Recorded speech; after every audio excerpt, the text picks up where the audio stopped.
creating a little evil device, top secret evil device. And the first step to making any projectile device is to measure the average size of your projectile. So we're going to inflate some balloons here and see how they look, the average size. And see what size of PVC pipe we're going to need. So we're going to on it, make sure we're zeroed, which we are, ish. Those micrometers. Okay. First we're going to try this reusable one and see.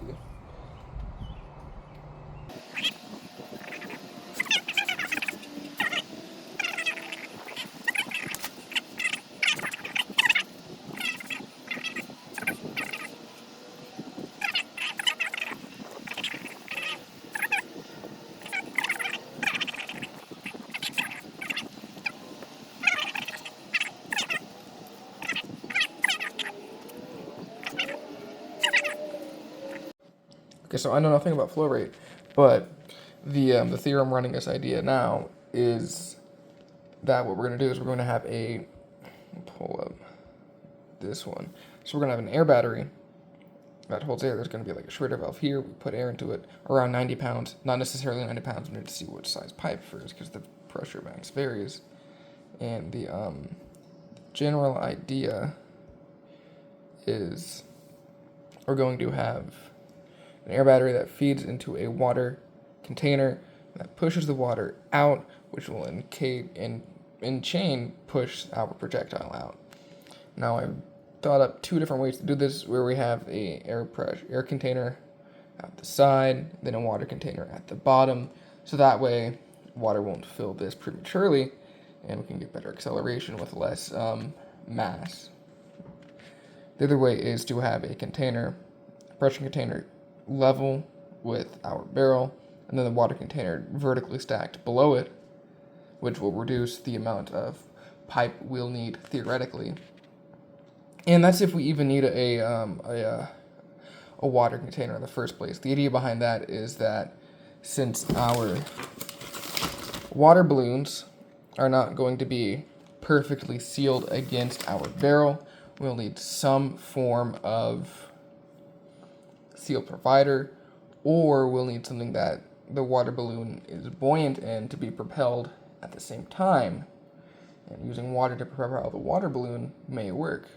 Or, I thought of this, we could use a pool noodle or type of biodegradable foam as a sabot to provide that seal and grip on the side of the barrel, which will allow it to accelerate out.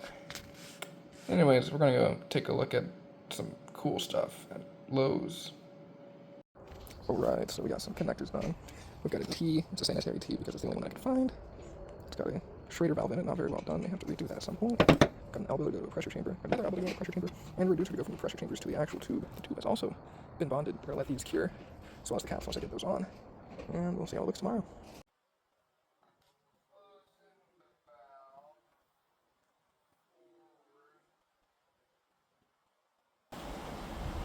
Taking our projectile, fitting in the hand, drop it in, make sure seats not pop. Alright, trimming our air to 60 pounds. 60 pounds. We're gonna fill it.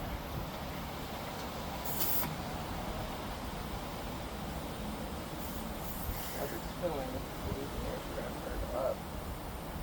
That way we can get up to our maximum pressure, which is now 55 pounds.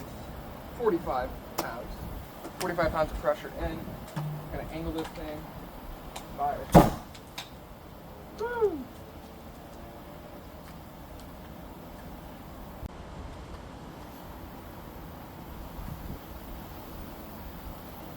£70. Loading.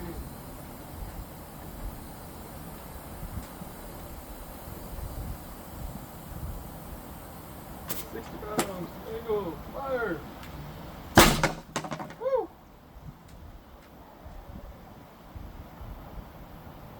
Whoops.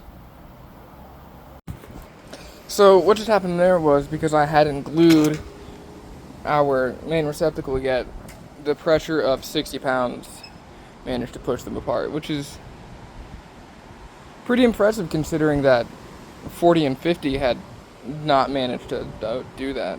So, consider that a pressure pass, I guess. Anyways, we're gonna glue this and then resume our volley. And thus should be secure. We're gonna try this again.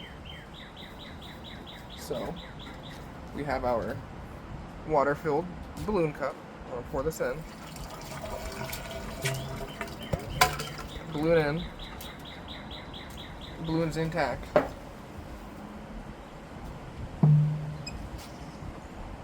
Squat down.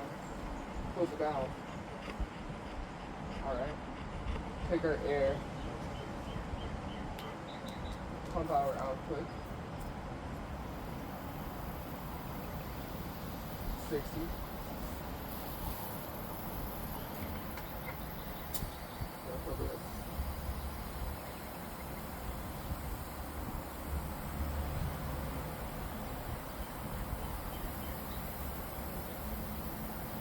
Enough we can get it. Appears to be just under 60. So we're still leaking.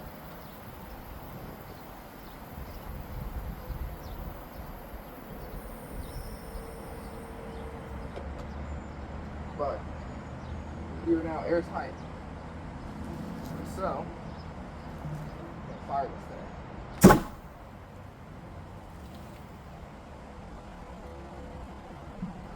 Nice. Okay, quick development. You can, in fact, fire 2, count them, 2 balloons at once. Here's how you do it. 2 cups of water. Pour it in. Make sure you get enough water.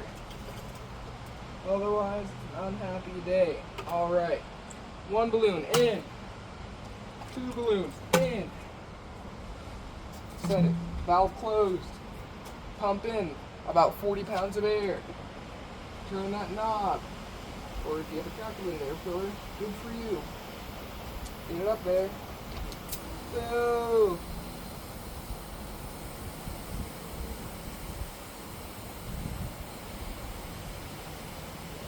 Until you get to 40 pounds.